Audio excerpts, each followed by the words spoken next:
chicks gone wild. For me, animation is about freedom. It's about freedom, it's about learning your own instrument. I like that you go into another world. Yeah, you get to be different characters. I'm a chicken, you know. Where else do I get to be a chicken? Don't answer that. The name's Cluck Norris. Master! Well, Cluck, we were laughing through the whole process about Cluck because Cluck is, to me, sort of your typical bossy kid. I mean, when I first look at him and you first see the way he's drawing, he's kind of like this and he's bossing people around, he's call me commander and this kind of thing. But it's also this sweet look, so it can't be too edgy.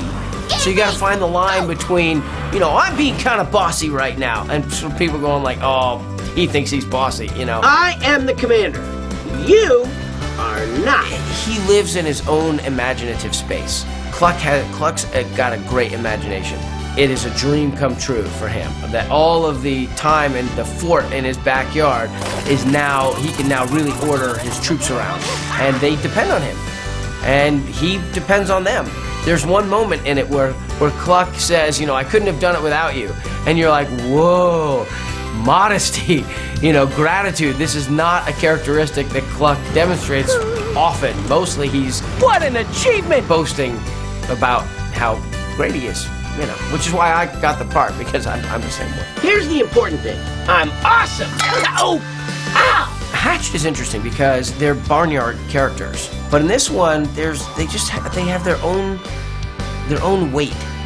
You know, you can tell when somebody's drawing animation how heavy something is. And in this show, in Hatched, everything's got a kind of a lighter quality. Things are bouncing off people's heads, and they're flying and swirling and crashing. And I mean, this world it's a hard world. There's a lot that happens. It's smoggy in LA the last couple days, you know.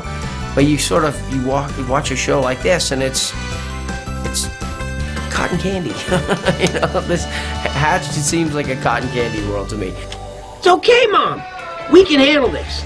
I really cut my teeth is doing narration.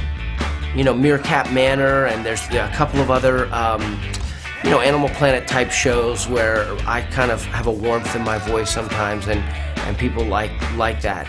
And then I started booking animation. You know, I was Special Agent Oso, the Disney character on Disney Channel for a couple years. Then I guess my big animation break came with playing Raphael in the 2010 iteration of the Turtles. So that was, you know, come on, that was a real fun character. I've actually, not unlike Cluck, worked on a whole bunch of independent animated films.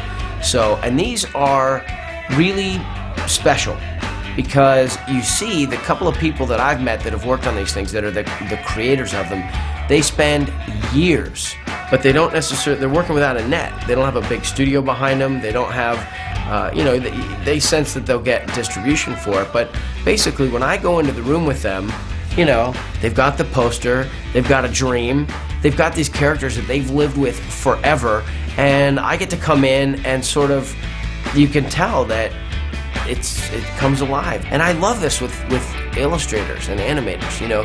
They'll draw something, and I'll look into it, and I'll start doing it, and I'll think, that's exactly how I wanted that character to sound.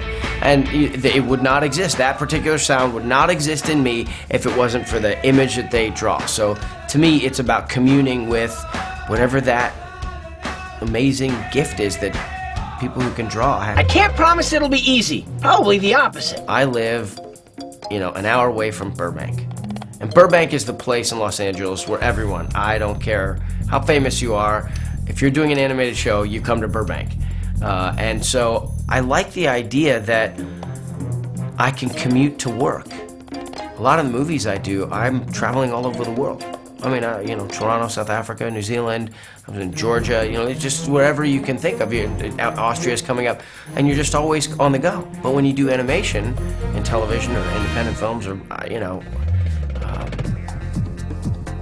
it's like the studio era in the 1950s.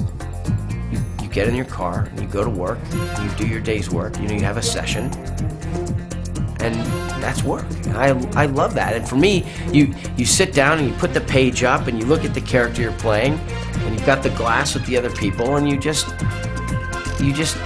do what you do with your kids. You just start making up voices and having fun and playing. So for me, the fact that I do animation means that I can be home with my kids. I pinch myself every time I walk into a studio and think, I'm getting to do this job today. I'm lucky to be able to do this job today. I genuinely do. And when I leave to go to work and I kiss my kids, I'm like, Daddy's gonna go bring home the bacon with a voice. Oh, Commander, you really are one of a kind. Don't I know it? The world couldn't handle two of me.